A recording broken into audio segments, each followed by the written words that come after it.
자, 안녕하세요. 자, 오늘 진도가요, 196페이지입니다. 196이 환지 방식에 의한 사업 시행할 자리죠. 자, 지난주 프린트가 있고 오늘 프린트가 있을 거예요. 자, 지난주 프린트를 한번 꺼내보시죠. 지난주 프린트에 도시개발법의 내용이 있을 겁니다. 자, 찾았습니까? 도시개발법이고요. 두 번째 페이지 보시면 환지 방식이 나올 거예요. 거기를 펴주시고요. 수용 방식은 지난번에 했고요. 오늘은 이제 환지 방식입니다.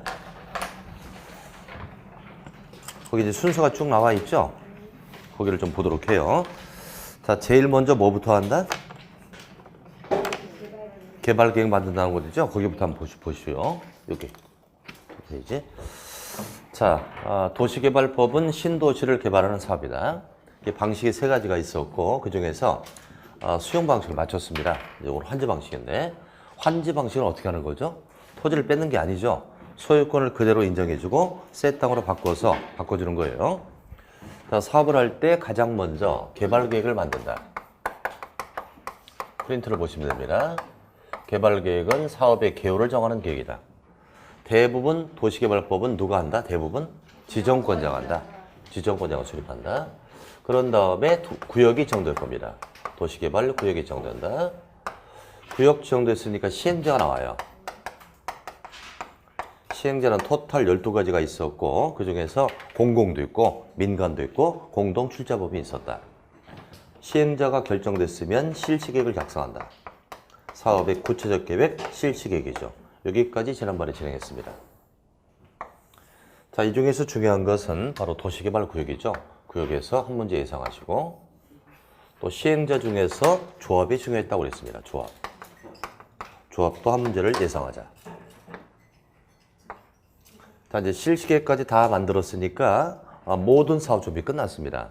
그럼 지난번에는 이제 수용 방식을 했으니까 오늘은 이제 환지 방식이에요. 자, 그럼 실시계획까지 상황을 보면은 구역도 지정됐고 시행자도 결정됐고 시행자가 구체적 사업계획을 잡았습니다. 그렇게 되면은 시행자 준비는 끝났다는 거죠. 그냥 시행자 준비 끝났다고 맞바로 사업할 수는 없을 거예요. 환지 방식은 종전 소유자에게 새 땅을 바꿔주는 겁니다. 그러니까 제일 중요한 게 사업하기 전에 종전 소유자에게 새 땅 어디를 줄 건지를 결정해야죠. 이걸 결정을 하고 토지를 밀고 사업해야 합니다. 이렇게 종전 소유자에게 토지를 뭐 줄 것인지를 결정하는 계획을 환지 계획이라고 합니다. 그래서 오늘은 환지 계획부터 진행합니다. 여기서도 한 문제를 예상하셔야 돼요. 환지 계획하면 마치 분양 설계와 똑같은 겁니다. 시행자가 작성하는 토지 분배 계획이다. 토지를 분배하는 계획입니다. 그러니까 환지 계획서를 보면 이런 식으로 작성이 될 거예요. 이게 환지 계획서면은 A에게 새 땅 100번지를 주겠다. B에게 200번지를 주겠다. 이런 것들을 쭉 적어 나가는 계획이죠. 또 C가 있습니다. C에게 300번지를 줄게 그러니까 C가 싫다고 할 수 있어요. C는 새 땅을 원치 않습니다. 환지를 받지 못했죠? 이걸 환지 부지정이라고 한다.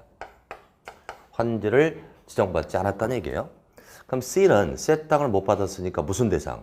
돈으로 받아야 되죠? 이런 돈을 뭐라고 한다? 청산이라고 그러죠. C는 청산의 대상이다. 이런 것들을 적어나가는 토지 분배 계획이죠. 이게 환지 계획인데, 자, 이제 환지 방식을 사업할 때 워밍업을 몇 가지 해야 돼요. 자, 여기 도시개발 구역이 있습니다. 변두리니까 야산도 있고 농지가 쫙 펼쳐져 있을 거예요. 여기 이제 농지 소유자가 있겠죠. A도 있고 B도 있고 C도 있다. 자, 이런 농지를 미는 거죠. 싹 다 밀어서 단지를 조성하는 겁니다. 주택단지나 이런 걸 만드는 거죠. 그러기 위해서 토지를 반듯하게 정리합니다. 토지를 싹 다 밀어서 택지도 만들고 상업단지도 만들고 하는 거죠. 자, 이제 노랗게 그려지는 것이 바로 새 땅입니다. 사업을 통해서 만들어진 새 땅이죠. 이렇게 해서 신도시를 개발하는 겁니다. 그래서 A에게 100번지를 주겠다. B에게 200번지를 주겠다. 이런 것들을 정하는 것이 환지 계획이죠.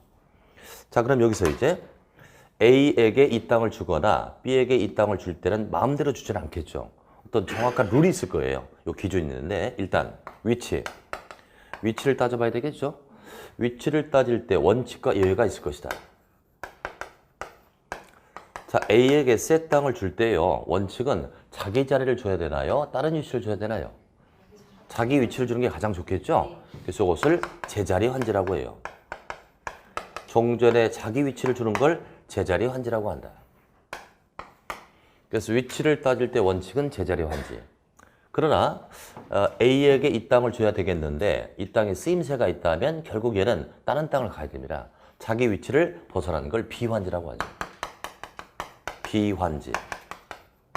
이때 B자는 날아갈 B자예요. 비행기 할 때 B자죠. 그러니까 자기 위치로 가야 되는데 엉뚱하게 훌쩍 날아갔다 이 뜻이에요. 어쨌건 위치를 따질 때 원칙은 무슨 환지? 제자리 환지입니다. 자, 두 번째 이제. 자, 신도시를 개발할 때는 토지만 구획 정리했다고 신도시라는 건 아니죠. 여기 이제 도로 부지가 필요하죠.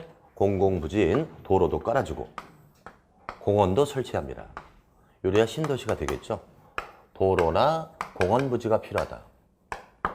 이런 도로나 공원 부지를 남겨둬야 되죠. 이런 땅을 보류지라고 한다. 그러니까 공적인 목적으로 남기는 땅을 보류했다. 그래서 보류지라고 해요. 또 하나. 자, 지금 시행자가 말이죠. 막대한 사업비가 들어갈 거예요.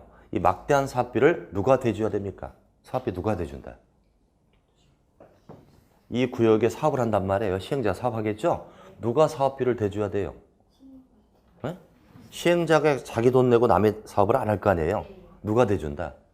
당연히 소유자가 되겠죠. 소유자가 사업비를 댄다고요. 되는데 돈으로 되지 않아요. 땅을 딱 책정해 놓고 요 땅을 팔아서 사업비용서 세요라고 남겨둡니다. 그러니까 사업비용의 부지가 필요하죠. 이것을 채비지라고 한다. 이 빚자는 비용할 때 빚자죠. 비용을 위해서는 남기라 이거예요. 그럼 어쨌건 채비지도 일정 목적으로 남기는 땅이에요. 그래서 이것도 채비지도 보류지 안에 내포된다고 봐야죠. 넓은 의미의 보류지에는 도로나 공원 부지랄지 비용 부지를 포함시키고 있다는 거예요. 자, 그러면 이런 보류지를 누가 부담합니까? 누가 부담한다? 소유자가 부담하죠. 이렇게 막혔어 왜 오늘? 당연히 소유자가 우리 동네 사업하니까 쓰세요라고 땅을 제공할 거 아니에요. 그래서 이 보류지를 소유자가 부담한다. 이것을 토지 부담률이라고 해요. 이런 용어를 빨리 숙지하셔야 돼요. 토지 부담률은 누가 토지를 부담한다? 소유자가. 뭐 때문에? 보류지로 쓰세요라고. 이 안에 이게 포함되어 있으니까 보류지로 쓰세요라고 부담하는 거예요. 만약에 토지 부담률이 50%다라는 얘기는 A, B, C가 똑같이 50을 부담할까요? 자동화 시킬까요? 자동화 시킵니다. 중심부는 많이 필요하니까 많이 내고 변두리는 덜 내겠죠. 그래서 이건 50이라고 할 때는 평균치를 뜻합니다. 평균 토지 부담률이야. 자, 그럼 이제 A가 토지 부담률이 50%예요. 그럼 A가 새 땅을 받아갈 때 종전의 자기 면적을 그대로 받아가지 않겠죠. 50%를 깎고서 받아가겠죠. 그죠? 그래서 부담한 만치 깎아서 받는다. 그래서 이걸 감보율이라고도 한다. 그러니까 토지 부담률이 50%다라는 얘기는 보류지로 50%를 부담했으니까 내가 새 땅을 받을 때 50% 깎아서 받겠다 이거예요. 같은 개념이라고 봐야죠. 이렇게 몇 가지를 살펴봤습니다. 그럼 이제 시행자가 환지객 잡을 때 위치나 여러 가지를 고려해서 새 땅을 정해줄 겁니다. 이때 위치를 따질 때 원칙이 뭐라고요? 제자리. 그럼 면적도 짜져야 되겠다, 그죠? 면적을 따질 때 원칙은 감보율을 적용해서 줄여주는 게 원칙일까요? 종전의 면적을 그대로 주는 게 원칙일까요? 응? 감보율 적용한다, 안 한다, 원칙은? 적용하는 거죠. 부담했으니까 빼고 줘야죠. 그래서 원칙은 감보율을 적용한다, 이겁니다. 자, 그럼 이제 교재 보시죠. 오늘 날씨가 많이 추운가요? 바짝 얼어버렸네, 그죠? 자, 이제 196페이지에 환지 계획이 나옵니다. 작성은 누가 있다? 시행자. 시행자가 작성하는 토지 분배 계획이에요. 자, 괄호 2번 보시면 환지 계획의 내용이 나옵니다. 박스에 한 6개 나오는데 이것을 환지 계획에 수록하고 있다는 거예요. 이것은 외우지 마시고 분양 설계련이 생각하면서 하나하나 따져봅니다. 첫 번째, 환지 설계가 들어가죠. 바꿔줄 땅에 대한 설계가 들어가겠죠. 두 번째, 필지별로 된 환지 명세. 즉 A에게는 100번지를, B에게는 200번지를 이런 것들이 들어갈 것이고, 세 번째, 필지별 권리별로 된 청산 대상 토지 명세. 이건 청산급을 주겠다는 거니까 환지를 받았다 못 받았다? 땡땡 하고요. 환지 부지정. 이것은 바로 환지 부지정입니다. 그러니까 청산 대상이죠. 자, 오늘은 제가 질문을 많이 던질 겁니다. 답변을 생각해서 잘 해주시기 바랍니다. 좀 액션을 빨리 해주면 더욱더 좋겠고요. 오늘 진도 나갈 게 많거든요. 자, 환지 계획을 작성할 당시는 사업을 했어요? 아직 안 했어요? 아직 안 했죠, 그죠? 시작 전이죠. 자, 그렇다면 사업을 아직 안 했기 때문에 청산 금액이 결정될까요? 청산 금액이 결정되냐고요? 금액 결정은 안 되겠죠. 사업이 안 끝났으니까. 그래서 거기다가 청산 금액은 X라고 적으세요. 청산 금액이 나오지는 않고요. 그죠? 청산 대상입니다. 라는 대상 명세가 나온다. 자, 그다음에 잠깐 이거 설명 들으시고요. 채비지는 목적이 뭐라고요? 사업비용. 누가 취득한다? 당연히 시행자가 취득하죠. 보류지는 목적이 여러 가지다, 그죠? 그러니까 보류지는 누가 취득한다?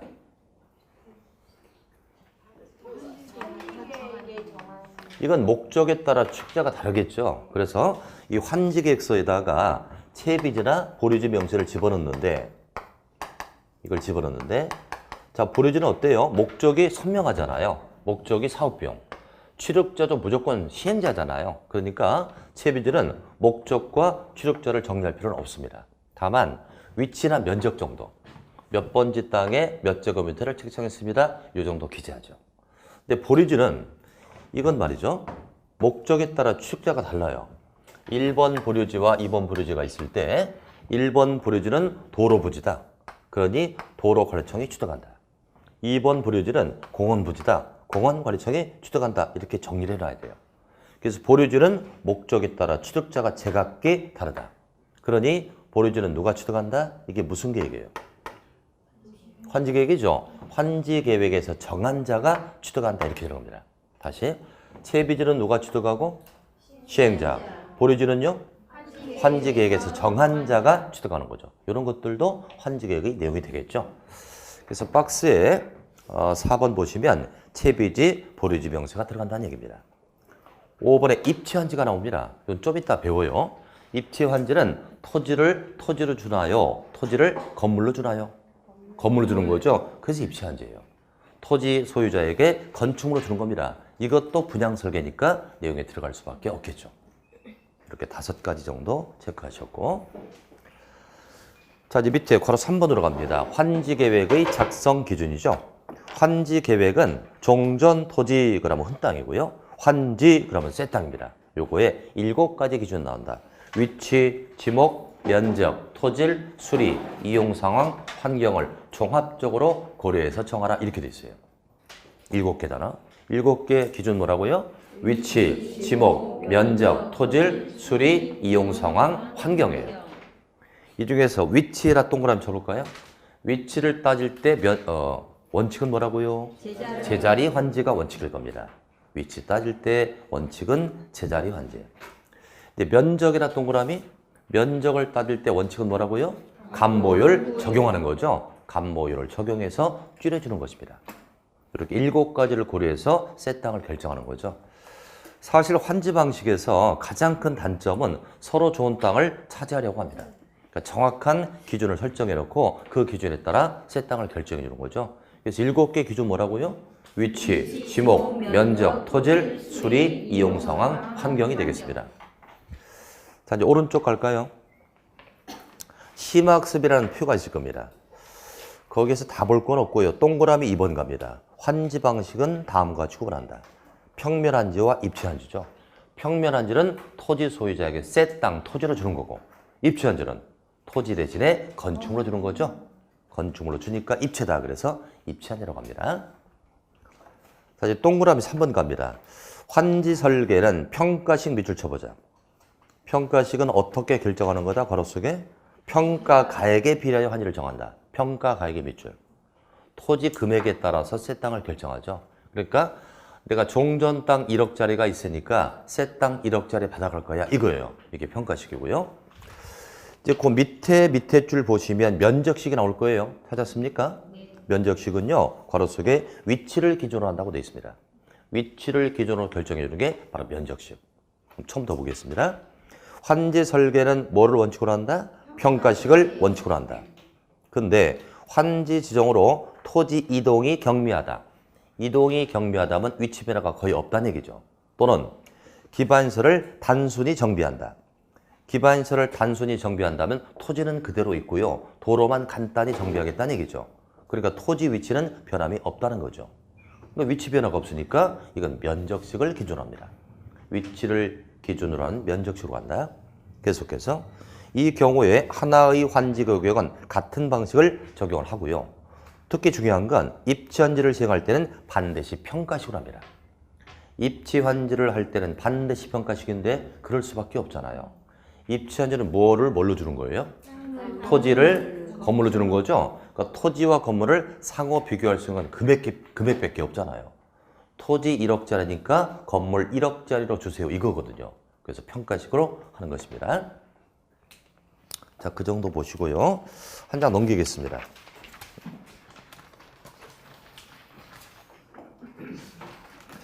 자, 한 장을 넘기면 거기 8, 9, 10번이군요. 8, 9, 10을 묶어주시기 바랍니다. 8, 9, 10을 묶고요. 이제 8번은 바로 이겁니다.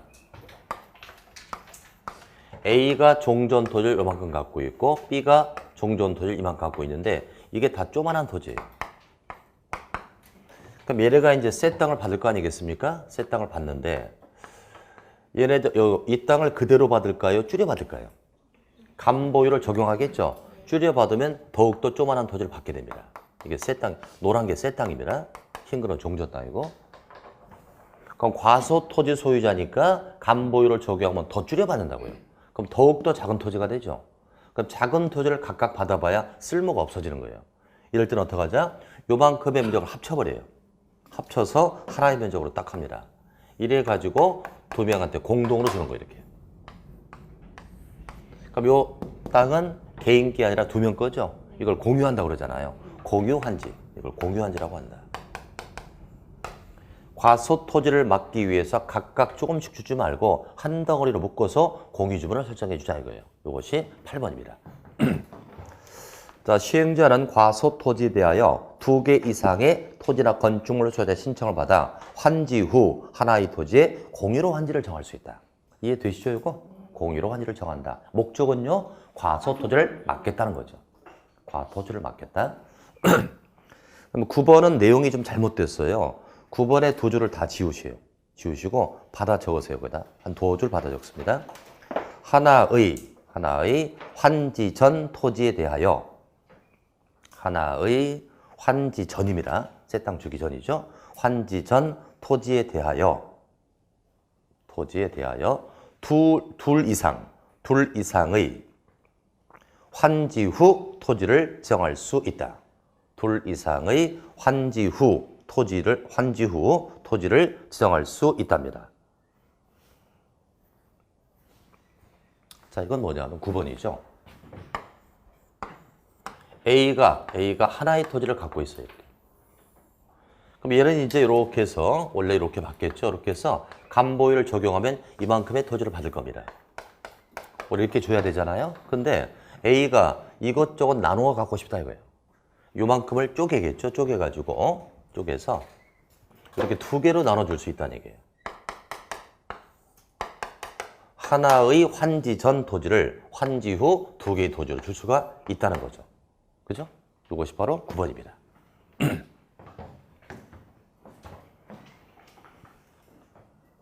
자, 그렇게 정리하셨고 이제 10번은 또 뭐다?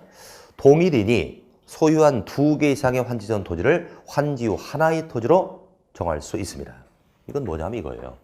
10번은 그 반대. 9번의 반대죠. A가 2개의 토지를 갖고 있어. 그럼 요것 따로 줘야 되잖아요. 근데 어차피 소유자가 하나니까 요걸 묶어서 하나의 환지로 정할 수 있다는 얘기예요. 이렇게. 이게 바로 10번의 얘기죠. 그러니까 공유로 줄 수도 있고 나눠줄 수도 있고 하나로 묶어줄 수 있다 이겁니다. 셋 다 다준다는 거. 그림을 옆에다 각각 그려놓으면 이해하기가 좋을 거예요.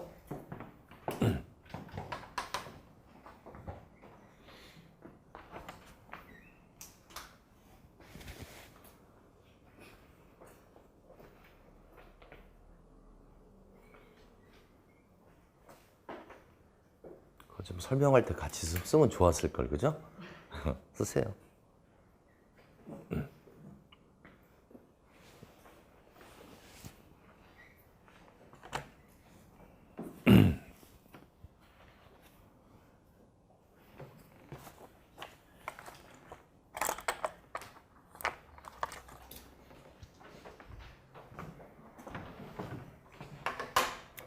요걸 저보고 만약에 시험이라면 이렇게 낼 겁니다. 하나의 환전 토지를 환지유 2개로 할 수 있으나 2개의 환전 토지를 하나로 할 수 없다 이렇게 내겠죠. 이것도 되고 이것도 다 되잖아, 그죠? 그런 식으로 유념을 해주시고요. 자, 이제 박스 그거 빠져나오세요. 밑에 2번에 예외라는 제목이 있나요?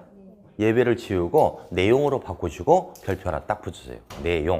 내용으로 바꾸고 별표 하나. 자, 요것은 이제 시험 문제라고 보시고요. 환지계획의 내용인데요. 이걸 제가 6개를 추려놓고 들어가겠습니다. 자, 빨간 펜 준비하시고요. 박스에 가번 나오죠? 신청 동의한 환지 부지정. 빨간 펜 줄 딱 치고 1번 나르시고 1번. 그 다음에 다번 나오나요? 공공시설 용도 폐지 나오라는 거 있죠? 밑줄 치고 이걸 5번 다르세요. 5번. 순서로 그렇게 맞추고요. 맨 밑에 도표가 증한지 가만지 나오죠? 빨간 펜 주시고요. 2번 다르세요. 2번 다르시고 오른쪽으로 오자. 3번에 공공시설 용지라 밑줄 빨간 펜 주시고요. 그 3번이라고 다르시고 3번 다르시고 그다음에 4번에 채비지 등에다 빨간 펜 주시고 이것을 4번 다르시고 그리고 6번이 있어야 되는데 6번이 좀 떨어져 있습니다. 202페이지 가볼까요? 202페이지 맨 위에 입지한지 나오죠? 요거 빨간 펜 줄치고 6번 딱 달면 돼요. 6개가 바로 환지계획 내용입니다. 요건 그대로 시험에 나온다고 보시면 돼요. 그래서 이것은 하나하나 케이스별로 설명을 드릴게요. 그래서 이건 그림을 프린트해서 그리면 좋을 것 같아요. 프린트에 환지계획 순서 나오죠? 그 밑에 여백이 많지 않습니까? 그림 그리라고 남겨둔 거예요. 찾았죠, 그죠? 환지계획. 그림이 한 3, 4개 정도 들어가니까 감안해서 조금씩 그리면 되겠습니다. 그래서 내용 첫 번째부터 여기다 그림을 그릴게요. 1번과 2번을 먼저 그림을 그리고 책을 보고 이렇게 하겠습니다. 자, 1번을 A로 예를 들을게요. 1번 A라고 딱 보고요. 자, 도시개발 구역이 이렇게 있어요. 구역이 있다. 여기 A라고 하는 종전 토지 소유자가 있습니다. 여기 새 땅 환지가 있어요. 환지. 사업이 끝나면 종전 소유에게 새 땅을 줄 겁니다. 자, 시행자가 A에게 그랬습니다. 야, 너 사업 끝나면 요 새 땅 줄게. 그러니까 A가 나 싫어 그럽니다. 그러니까 A는 토지 소유자인데 토지 소유자가 환지를 싫습니다라고 신청하거나 환지 싫어요라고 동의를 해줘요. 그럼 A는 굳이 원치 않으니까 새 땅 줄 필요 없겠죠? 이건 뭐다? 환지 부지정. 환지를 지정하지 않았다 이거예요. 이건 무슨 대상? 정산 대상. 그럼 A는 이제 돈 받고 동네를 뜨면 그만이에요. 근데 문제가 발생합니다. 이 토지에 갑이라고 하는 임차권자가 있어요. 임차권자가 있다면 이 A는 돈 받고 동네 뜨면 그만인데 갑이라는 자는 권리가 붕 뜨지 않습니까? 그러니까 반드시 임차권자가 있다면 이자의 동의를 받아야 돼요. 동의 없이는 환지를 부정할 수가 없습니다. 이것이 바로 첫 번째고요. 2번은 뭐다? B를 갖고 설명할게요. B가 있었다. 시행자가 B에게 사업 끝나면 새 땅 줄게 그러니까 B가 좋다고 합니다. 그럼 B는 환지를 지정받은 거죠. 새 땅을 지정받았다. 그럼 B가 이제 새 땅을 받는 방법이 셋 중 하나. 받을 만치 받는다, 덜 받는다, 더 받는다. 셋 중 하나죠. 그럼 만약에 이 지역에 감보율이 50%라고 쳐보자. 그럼 100평의 땅을 갖고 있으면 50평 받겠죠? 받을 만치 받았네요. 이것을 적응환지라고 한다. 적응 환지 하게 되면 받을 만치 받은 거죠. 가장 이상적입니다. 이제 B가 10,000평의 땅을 갖고 있다. 감보율 50%를 적용하면 5,000평을 받죠. 그럼 얘가 한 번에 5,000평을 다 받아가면 주변 토지의 분배가 어려울 때가 있어요. 이때 시행자는 B에게 땅을 줄여줍니다. 줄여준다. 요걸 감환지. 줄여받았다. 그래 감환지예요.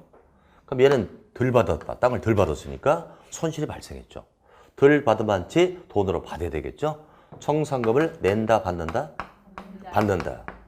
이 받는다라고 하면 좋았을 텐데 이게 사업법이거든요. 사업법은 법 규정을 시행자 입장에서 풀어놨단 말이에요. 그럼 얘가 청산금을 받는다는 건 시행자가 내줘야 받죠? 청산금의 교부 대상. 시행자 입장에서 푸는 거예요. 자, 이제 거꾸로 B가 만약에 10평의 땅을 갖고 있으면 감보율을 적용하면 5평을 받는다. 너무 작은 토지가 되죠? 그러니까 시행자가 B에게 땅을 붙여서 한 30평쯤 늘려준다. 이걸 증환지. 그럼 얘는 부당이득이 발생했죠? 더 받은 만치 돈으로 내야 됩니다. 청산금을 낸다잖아. 그죠? 낸다는 건 시행자 입장에서 걷어가야 되겠죠? 청산금의 징수 대상. 이렇게 됩니다. 자, 그러니까 환지를 받지 못해도 청산 대상이지만 환지를 받은 경우도 더 받고 덜 받으니까 청산 대상이 되는 겁니다. 또 하나. 그럼 얘는 말이죠. 새 땅을 못 받았죠? 얘는 청산금을 받을 때 미리 받나요? 공사 끝나고 받나요? 미리 받을 수 있겠죠. 미리 받고 동네 떼야 되니까. 근데 얘는 새 땅을 받은 경우는 새 땅을 받아봐야만 계산되죠. 이건 공사 끝나고 주는 겁니다. 그럼 여기서 말이죠. 감환지면 덜 받았으니까 교부 대상. 증환지는 더 받았으니까 징수 대상인데 이걸 빨리 전환해야 돼요. 감환지 기역이죠? 교부의 기역이다.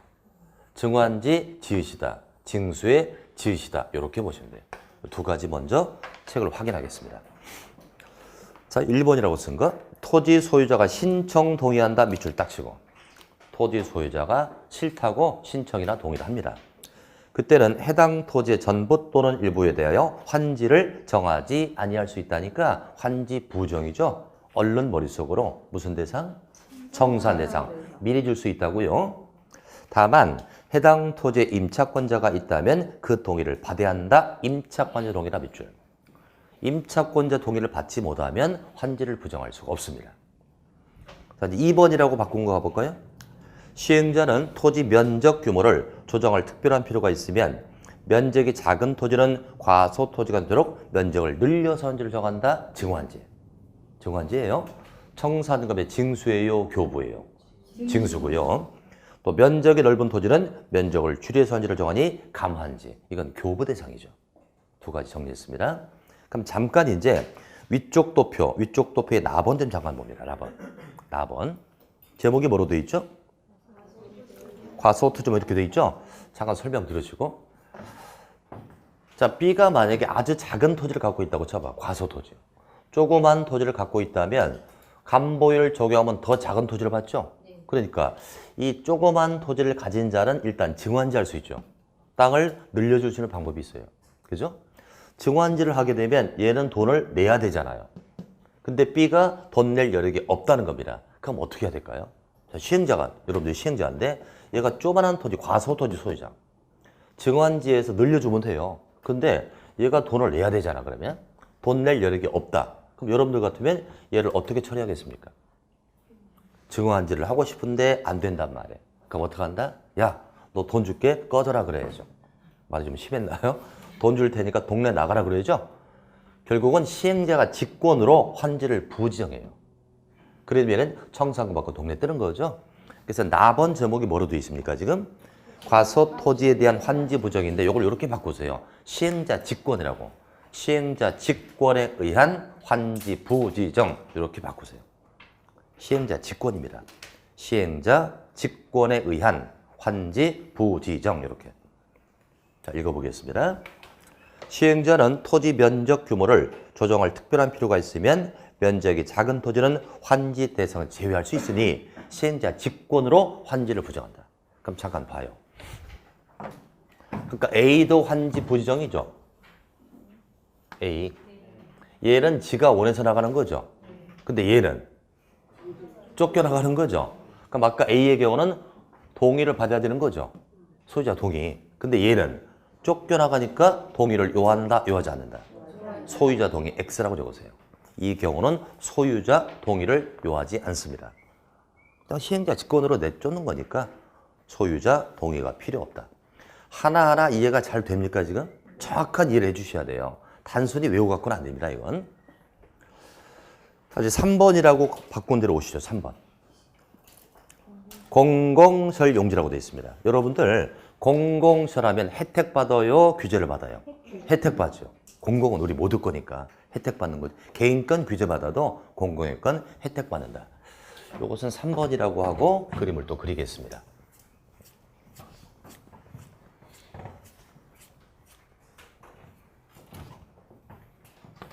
삼 번을 정리합니다. 3번은 공공설용지라고 되어 있어요. 공공수용료는 혜택 대상입니다. 혜택을 받는다. 혜택의 대상. 자, 이렇습니다. 공공수용료가 관청부지가 있다고 적어요. 관청. 여기 관청부지가 있다. 읍사무소나 면사무소 부지가 있습니다. 그럼 이제 신도시를 개발하고 나면 행정타운이 조성되죠. 그죠? 그럼 행정타운은 중심부에 조성되나요? 변두리 조성되나요? 중심부. 여기 행정타운이 조성이 된다.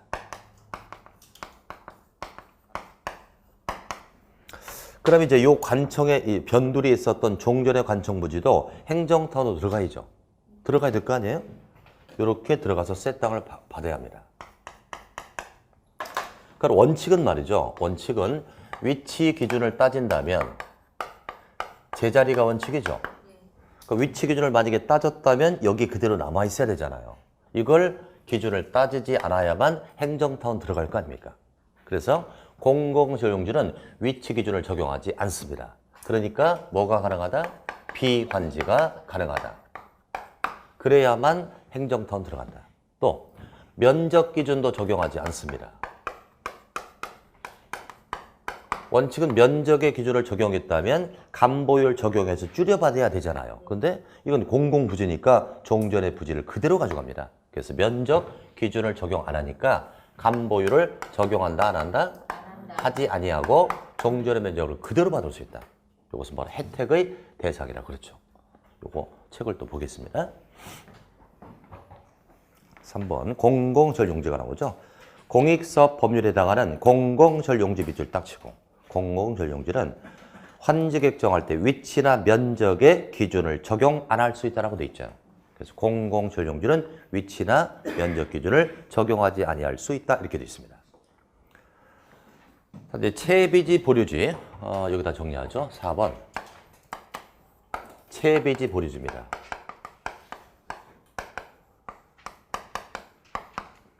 자, 도시개발 구역이 있고요. 종전 소유자 A도 있고 B도 있다. 여기 이제 보류지가 있습니다. 보류지. 보류지를 빨간으로 할게요. 보류지 안에 채비지를 내포할 수 있다고 그랬죠? 채비지가 이 안에 들어가 있다. 여기 채비지. 빨간 건 보류지, 파란 건 채비지. 자, 그러면 채비지는 누구 거? 시행자 거. 나중에 사업이 끝나면 시행자가 가져갈 겁니다. 보류지는 누구 거? 환지 계획에서 정한 자 거죠? 환지 계획에 정한 자 거. 이것도 사업 끝나면 그자가 챙길 겁니다. 이렇게 임자 있는 땅을 A야 너 보류지를 새 땅 줄게 그러면 안 되잖아요. B야 너 채비지를 새 땅으로 줄게 그러면 안 되잖아요. 그러니까 채비지나 보류지는 임자가 있으니까 환지로 정하면 안 됩니다. 환지로 정하면 남을 줘야 되잖아. 그죠? 환지로 정하지 말고 놔뒀다가 꼬야를 주자 이거예요. 여기 4번입니다. 시행자는 사업에 필요한 경비 충당하거나 규약 정관 시행 규정, 실시 개선의 목적을 위해 일정한 토지를 환지로 정하지 아니하고 그랬잖아요. 만약에 환지로 정했다면 남을 줘야 되니까 그죠? 환지로 정하지 아니하고 보류지로 정할 수 있으며 그 중에 일부를 채비지로 정하여 경비 충당할 수 있다는 겁니다. 그러니까 채비지도 보류지 안에 내포될 수 있다는 걸 알 수 있죠. 그 밑에 줄 봅니다. 특도시군구청장은 공동주택 건설 촉진의 밑줄. 공동주택 건설을 촉진하기 위해 필요하다라고 인정하면 채비 중 일부를 같은 지역에 집단으로 정할 수 있다. 아파트를 짓겠다는 거예요. 아파트를 지으려면 아파트 단지가 필요하죠. 그럼 채비지를 같은 지역에 넓게 잡아줘야만 단지를 형성할 거 아니겠습니까? 이것을 집단적 채비지라고 한다. 그러나 집단적 채비지. 공동주택 건설을 촉진하기 위해 하나의 덩어리로 채비지를 책정해줘라 이거예요. 그랬으니까 집단적 채비지라고 볼 수 있죠. 자, 이제 5번으로 다시 왼쪽으로 옵니다. 5번은 공공시설 용도 폐지 쭉 나오는데 제가 한번 내용을 읽어볼게요. 한 5줄 나와 있는데 이게 한 문장입니다. 자, 읽어볼게요. 시행자가 사업 시행으로 국가나 지자체가 소유하는 공공시설과 대체되는 공공시설을 설치할 때 종전의 공공시설 전부 또는 일부의 용도가 폐지되거나 변경되어 사용하지 못하게 될 토지는 환지를 정하지 아니하며 이를 다른 토지에 대한 환지의 대상으로 하야한다. 귀에 쏙쏙 들어오죠? 하나도 안 들어와, 그죠? 문장이 한 문장입니다. 굉장히 어렵죠? 이거 설명을 듣고 다시 도전해 보겠습니다. 자, 5번이죠? 자, 도시개발 구역이 있습니다. 여기 A라는 종전 소유자, B라는 종전 소유자가 있다. 만들어진 새 땅이 있습니다. 이게 환지입니다. 환지. 환지가 있는데 여기에 하천 부지가 있었어요. 하천. 하천은 공공시설이라고 볼 수 있나요? 하천은 개인 하천도 물론 있어요. 근데 국가나 지자체 거로 보세요. 이건 공공시설입니다. 그래서 하천관리청이 소유하고 있었다. 하천관리청이 소유하고 있었다. 하천의 주인이란 말이에요. 근데 시행자가 딱 보니까 사업장 안에 하천이 있는 거예요. 이 하천을 그대로 놓고 싶지 않습니다. 이걸 메꾸고 싶어요. 하천을 메꿔가지고 택지로 쓰고 싶단 말이에요. 그래서 하천을 복개공사했어. 이 제목을 갖다가 하천 복개공사라고 하죠. 이렇게 하천을 메꿔버렸단 말이에요. 메꿨으니까 하천으로 용도는 폐지가 됐죠. 더 이상 하천이 아니죠. 하천으로 사용을 못하게 되었단 말이에요. 그죠? 그러나 땅은 더 좋아진 거죠. 그럼 시행자 입장에서는 얘 주인이 하천관리청이니까 얘한테 요거 대신에 새 땅을 줘야 되지 않습니까? 근데 환지를 주지 않아요. 그럼 어떻게 처리할까? 하천관리청을 청산으로 끝냅니다. 돈 줘서 끝내요. 그럼 요 땅은 돈 줘서 조치를 취했으니까 시행자가 마음껏 쓸 수 있겠죠? 이걸 A야 너 이거 환지로 써라. B야 너 이거 환지로 줄게. 이렇게는 할 수가 있다는 얘기예요. 그러니까 이 땅은요 살신성인의 땅이에요. 자기는 새 땅 못 받고 돈 받고 동네 뜨고 이 땅이 좋아졌으니까 남에게는 주겠다 이겁니다. 자, 이것을 해석을 해보자 이거예요. 다시 한번 문장을 읽어봅니다. 시행자가 사업 시행으로 국가나 지자체가 소유한 공공시설, 여기다 하천이라고 쓰면 돼요. 하천. 하천입니다. 이것과 대체되는 공공시설 설치했다. 이건 복개공사. 복개공사 했다는 얘기죠. 복개공사. 그래서 종전의 공공시설의 전부 또는 일부의 용도가 폐지 변경에 되어 사용을 못하게 되었잖아요. 하천으로. 이때는 환지를 정하지 아니하며 무슨 뜻입니까? 하천관리청에게 환지 못 준다 이거잖아요. 환지를 정하지 아니하며라는 것은 하천관리청에게 환지 못 준다 이거예요. 새 땅 못 줘요. 하천관리청에게 새 땅 못 준다. 그럼 얼른 머릿속으로 무슨 대상? 청산 끝냈단 말이에요. 따라서 이를 다른 토지에 대한 환지의 대상으로 하야한다. 이건 무슨 뜻이야? 다른 사람에게는 줄 수 있다 이 뜻이잖아요. 정확한 해석이 필요합니다. 자, 이제 여러분들 얼마나 이해하셨나? 여기 보시자. 책 보지 마시고. 이렇게 용도 폐지되어 사용을 못하게 되었습니다. 이거 어떡하자고요? 환지를 정하지 아니하며 이를 다른 토지의 환지 대상으로 하야한다. 제가 하지 말고 여러분들이 해보자. 이런 땅 어떡하자고요? 환지를 정하지 아니하고 이를 다른 토지의 환지 대상으로 하야한다. 지금 제가 읊은 내용이 2번이나 단독 출제. 어떻게 합니까? 라고 출제를 2번이나 했어요. 환지를 정하지 아니하고 이를 다른 토지의 환지 대상으로 하야한다. 이렇게 들어가야 맞습니다. 자, 6번으로 갈까요? 이제 202페이지로 먼저 가겠습니다. 202페이지. 입치한지가 나오죠.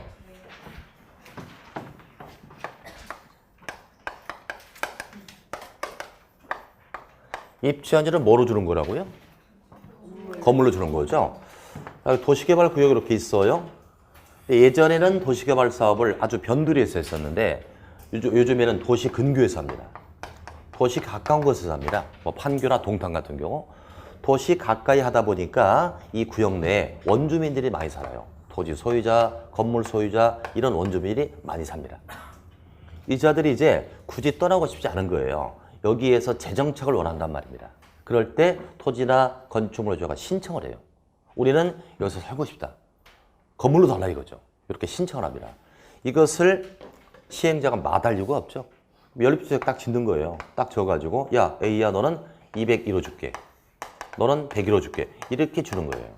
C는 주택 원치 않는데요. 그럼 너는 땅으로 줄게. 이렇게 하는 거예요. 자, 그러니까 입치한지는 토지나 건축물 소유자 신청을 합니다. 소유자가 신청을 해요. 집으로 주세요. 신청하면. 이 집이 혼자 거예요? 여러 명 거예요? 이걸 공유주민이라고 하잖아요. 이 건축물이나 대지에 공유지분을 부여해준다. 공유지분을 부여해주는 걸 입치한지라고 합니다. 그래서 신청에 의하여 공유지분을 부여해준다 이거예요. 그래서 입치란 말이 들어갑니다. 자, 그럼 여러분들 A가 공유지분으로 가겠죠, 그죠? A나 B나 공유지분으로 가는데 이 토지나 건축물에 저당권이 설정돼 있어요. 저당권이 있다면 이 저당권도 공유지분으로 갈까요, 안 갈까요? 당연히 가야 되겠죠, 그죠? 저당권이 있다면 공유지분에 존재한다. 또 하나. 그럼 A가 다주택을 갖고 있어요. 집을 만약에 5개 갖고 있어요. 그럼 5개를 다 주는 게 원칙인가요? 1주택이 원칙인가요? 공법은 항상 1주택 공급이 원칙이다. 1주택 공급 원칙. 공법은 항상 그렇습니다.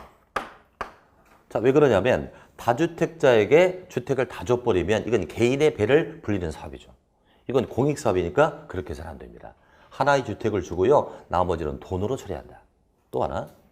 A가 이제 입천일을 신청하여 이 주택을 받을 수 있어요. 근데 이 주택값보다 얘가 갖고 있는 땅값이 너무 싸. 새로 만들어진 땅값의 건축물값의 70% 이하야. 그러면 추가 부담이 많겠죠? 그때는 신청을 못하게 합니다. 새로 받는 주택, 가장 싼 주택보다 내가 갖고 있던 게 70% 이하라면 추가 부담이 많으니까 입찰 신청을 못합니다. 근데 얘가 주택을 갖고 있단 말이에요. 주택을 갖고 있다면 싸더라도 신청할 수 있어요. 왜 그러냐면 입치환지의 궁극적인 목적은 재정착을 유도하는 겁니다. 그리고 주택을 가진 자는 토착 원주민 아니겠어요? 이 자에게는 권리가액에 관계없이 신청할 수 있다고 이렇게 되어 있습니다. 확인하겠습니다. 시행자는 사업을 원활히 시행하기 위해 특기 필요할 때, 그 다음 밑줄 칩니다. 토지 또는 건축물에 대한 신청을 받는다. 밑줄 치고요. 신청에다가 동그라미 딱 세요. 신청을 받아서 건축물 일부와 그 건물 토지의 공유지분을 부여할 수 있다. 공유지분 부여라 밑줄. 이걸 입시한이라고 합니다. 다만 다음의 경우에는 신청 대상에서 제외할 수 있다. 찾았습니까? 다만 밑줄 치고요. 신청 대상에서 제외할 수 없다에다 밑줄 제외할 수 있다에다 밑줄 쳐놓고 박스 1번 보세요. 첫 줄에 종전 소유 토지나 건축물 권리가액이 넷째 줄 최소 가격의 70% 이하라고 돼 있죠. 종전 내 갖고 있던 토지나 건물 권리가액에 새로 만들어진 건축물의 최소 가격이 70% 이하예요. 그때는 신청 대상에서 제외가 됩니다. 그러나 2번 위에도 불구하고 환지전 토지에 뭐를 갖고 있다고요? 주택을 갖고 있다면 토착 원주민. 그자는 권리가액에 관계없이 입천지를 신청할 수 있다고 돼 있잖아요. 정리해 두시고. 자, 이제 맨 밑으로 들어갑니다. 4번 제목에 입지원지에 따르는 주택의 공급이 나오죠. 가번 원칙이 나오나요? 박스 기역번에 1주택 공급 밑줄 딱 세요. 1주택을 공급하는 것이 원칙입니다. 자, 그러나 오른쪽 나번 보자. 예외죠. 시행자는 다음에 해당하게 되면 소유한 주택수만큼 공급할 수 있다고 합니다. 세 가지. 첫 번째, 과밀 억제 권역에 위치하지 않는 토지 소유자. 과밀 억제 권역이면 투기적인데 이거 위치하니까 투기가 덜하잖아요. 그때는 가집만 찢을 수 있다. 두 번째, 근로자 숙소나 기숙사 용도로 갖고 있다. 이건 숙소용이니까 투기 목적이 아니다. 가집만치 다 준다. 그 다음에 공공시행자. 투기 요소가 없겠죠? 가집만치 다 준다. 이거예요. 투기가 덜하거나 공공인자라면 가집만치 다 준다. 이겁니다. 자, 그 정도 봤으면 6가지 내용을 다 정리했죠? 그럼 어디로 오시느냐 하면 내용은 다 공부를 했고요. 네. 200페이지. 200페이지를 잠깐 옵니다. 자, 200페이지 동그라미 1번 제목이 뭡니까? 토지 불합률의 산정 기준 나오죠? 거기 가나다의 나번을 보세요. 그러니까 토지 불합률이 50%라면 차등을 두어서 산정한다고 그랬죠? 그래서 평균계표라고 있는데 나번 보시면 기존 시가지 주택 밀집 지역 등 토지 이용도가 높은 지역과 저지대 임야 등 토지 이용이 낮은 지역에 대해서 토지 배분을 차등 산정한다. 차등 산정의 납입줄. 차등하여 산정한다. 이제 동그라미 2번 내려오세요. 토지 불합률의 한도를 보겠습니다. 환지계획구역의 평균 토지 배분율 50%를 초과할 수 없습니다. 50% 이하라는 얘기죠. 다만 지정권자가 인정한다면 60%까지 할 수 있고요. 또 토지 소유자 3분의 2 이상 동의를 했다면 60을 초과할 수도 있다고 합니다. 3분의 2 이상이 동의하면 60%를 초과할 수 있어요. 3, 2는 6 이렇게 해주세요. 그죠? 3분의 2니까 6이다 이렇게. 그렇게 연결하시고요. 3번 봅니다. 토지 불합률의 산정 방법이 나오죠. 이건 제가 공식을 만들어 드릴게요. 그렇게 어려운 게 아니거든요. 지워도 되겠습니까? 안 된다고요? 여기다 할게. 그럼 조그맣게. 요거는 이제 계속 지우지 마시고 계속 써나갈 거니까. 전체 환지계획구역의 면적입니다. 이게 환지계획구역의 면적, 전체 면적이죠. 그럼 만약에 토지 불합률이 50%다라는 얘기는 이 전체 면적의 50%를 부담했다는 얘기잖아요.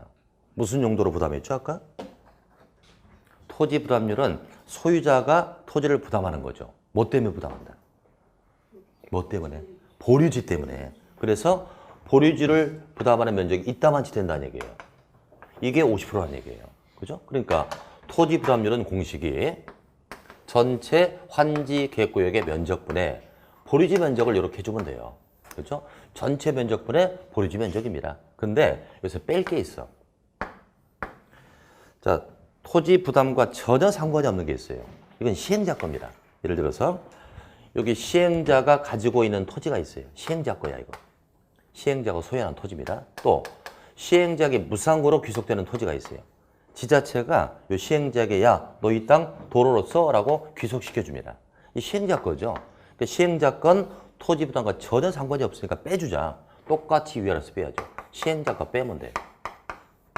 시행자께 1개 있으면 1개 빼고 2개 있으면 2개를 다 빼면 돼요. 3개 있으면 그건 없어. 1개 아니면 2개밖에 안 나오니까 시행자가 다 빼면 돼요. 그래서 공식은 환시, 보시 이렇게 하면 되는 거예요. 환시, 보시. 체크를 좀 해보겠습니다. 이게 동그라미 3번에 공식이 나와 있는데 자, 분모의 환시 찾았어요? 분자의 보시 찾았습니까? 잘 찾아봐요. 거기 동그라미 3번에 가로 밑에 보면 공식 나오잖아, 가로 속에. 밑에 게 분모, 위에 게 분자잖아요. 분모의 환 빼기 시, 분자의 보 빼기 시 그랬잖아요. 환시, 보시 이렇게 세 글씨라든지 체크를 해주세요.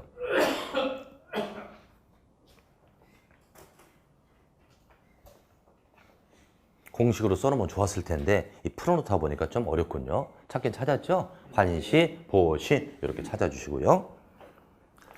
자, 이제 오른쪽으로 와주겠습니다. 오른쪽. 괄호 4번 보자. 조성 토지 등의 가격 평가가 나오죠. 이건 무슨 방식이라고 해요, 지금? 수용 방식이에요? 환지 방식이에요? 환지 방식이죠. 그럼 잘 봐요. 여기는 수용 방식으로 사업을 해서 새 땅이 만들어졌다. 수용 방식으로 새 땅이 만들어졌다. 이 가격 평가는 굉장히 단순할 겁니다. 수용 방식으로 했다면 소유자가 개입해요, 못해요? 소유자는 보상비 받고 떴으니까 개입을 못하죠? 그러니까 수용 방식이라면 시행자가 그냥 감정가격으로 평가할 뻔해요. 근데 문제는 환지 방식이에요. 환지 방식이면 소유자가 이 토지 소유자잖아요. 개입하겠죠? 내 땅이니까 비싸게 받고 싶어 해요. 그래서 환지 방식으로 새 땅이 만들어졌을 때 가격 평가는 대단히 복잡하게 이루어진다. 자, 내용 봅니다.